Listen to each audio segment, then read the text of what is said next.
তো সাধারণ মানুষের সাথে আপনার কতটা সম্পৃক্ততা আছে, কিভাবে তাদের সাথে লেগে আছেন আপনি সুখে দুঃখে? ইনশাল্লাহ বর্তমান অবস্থায় আমি যতটুকু দেখতেছি, আমি 100% কথা তো আসলে মানুষ বলতে পারে না, এটা আল্লাহ পাক জানেন, কিন্তু আমি খুবই আশাবাদী এবং আমার যতটুকু দেখা সত্ত্বে যে আমি আশাবাদী ইনশাল্লাহ বিজয়ের মালা আমাদের পক্ষে আসবে।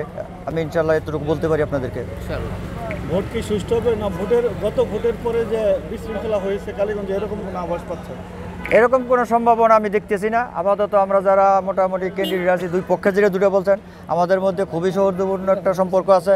আমরা বড় ভাই ছোটো ভাইয়ের মতো চলাফেরা করি।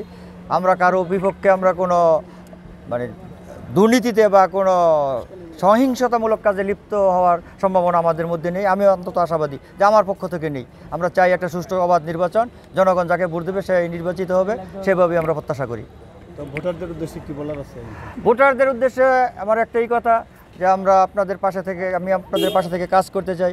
যদি আপনারা আগামী 8ই মে নির্বাচনে ভোট দিয়ে আমাকে জয়ী করেন, আপনাদের সুখে দুঃখে পাশে থাকবো এই প্রত্যাশা রেখে এবং এই কথা দিয়ে আপনাদের সাথে অঙ্গীকার করতে চাই যে জনগণের থেকে বিচ্ছিন্ন হব না, জনগণের পাশে থেকে জনগণের সেবা করতে চাই ইনশাআল্লাহ।